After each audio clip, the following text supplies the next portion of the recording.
अस्सलाम वालेकुम everyone, this is D4 exercise 8 है। क्वेश्चन नंबर 8 हम इसका कर रहे हैं। इसमें कह रहा है एक्स वाई जी 60 डिग्री। देखो भाई, 60 डिग्री बनाने के लिए सबसे पहले तो आप एक लाइन ड्रॉ कर लो छोटी सी, ठीक है। सही है, ये मैंने एक लाइन ड्रॉ कर ली अपनी मर्ज़ी से, इसमें कोई मेजरमेंट नहीं है, ठीक है। एक्स वाई ठीक है। अब अगर यहाँ x लिखोगे तो यहाँ y लिखना पड़ेगा, क्योंकि y के ऊपर यहाँ पर वर्टेक्स है 60 डिग्री। d रखना है y पॉइंट पर, ठीक है। d रखना है y पॉइंट पर। अच्छा, अब d रखेंगे, d की रीडिंग समझ ले कैसे। राइट हैंड पे रखते हैं तो लेफ्ट हैंड की रीडिंग लेते हैं, लेफ्ट हैंड की रीडिंग है बाहर वाली। और अगर लेफ्ट हैंड पे रखते हैं तो फिर राइट हैंड की रीडिंग लेते हैं, राइट हैंड की रीडिंग होती है अंदर वाली, ठीक है। ये याद रखिएगा। अब मैंने राइट हैंड पे d रखा है तो लेफ्ट हैंड वाली रीडिंग लूँगा बाहर वाली। तो 0, 10, 20, 30, 40, 50, 60, 60 पर डॉट लगाऊंगा एक। 60 पर डॉट लगा के इसी की मदद से स्केल तो छोड़ दें, डी भी हमारे बड़े काम की चीज़ है। इसे प्रोट्रैक्टर कहते हैं, प्रोट्रैक्टर। मैं डी कहता हूँ भाई। ठीक है, ये बन गया 60 डिग्री का एंगल हमारे पास, ठीक है। दिस इज और 60 डिग्री, ठीक है।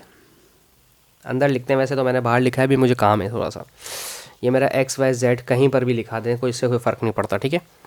कहते हैं पी एक पॉइंट है जो कि equidistance from x y and y z, x y और वाई जेड इन दोनों से सेम फासला। भाई इतनी बार समझा चुका हूँ, एक्स वाई और वाई जेड का मतलब ये है कि लाइन बाइसेक्ट नहीं होती, अब एंगल बाइसेक्ट करना है, ठीक है। कंपास खोला अपनी मर्जी से, थोड़ा सा कंपास हो रखा है एंगल पे, जो एंगल बाइसेक्ट करना है, ठीक है। अभी तक मैंने बाइसेक्ट करवाया था, अब मैं बनवाऊंगा थोड़ा सा गोल सा सर्कल, ठीक है, ऐसे करके, ठीक है।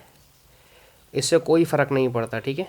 आप ऐसे करके बनाना चाहें बना सकते हैं, कोई फ़र्क नहीं पड़ता। मेरे ख्याल में थोड़ी सी पेंसिल बाहर की तरफ हुई हुई है, इसको अंदर करते हैं तरह।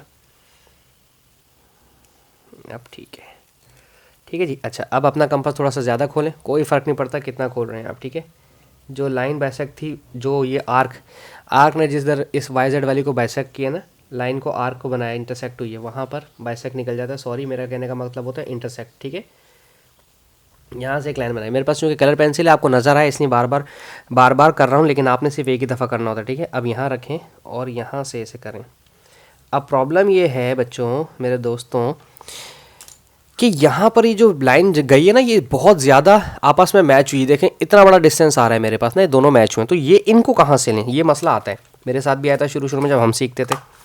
तो बिल्कुल अंदाजे से, बिल्कुल अपना ख्याल करते हुए सेंटर में एक डॉट लगा दें, ठीक है। और फिर इन्हें आपस में जोड़ दें, ठीक है, इस तरह से। अच्छा, वैसे तो कुछ टीचर्स कहते हैं कि हमें पता है 60 डिग्री, तो 60 डिग्री का आप आर्क ना लगाएं, आप ऐसे 60 डिग्री भी लिया आपने, ठीक है।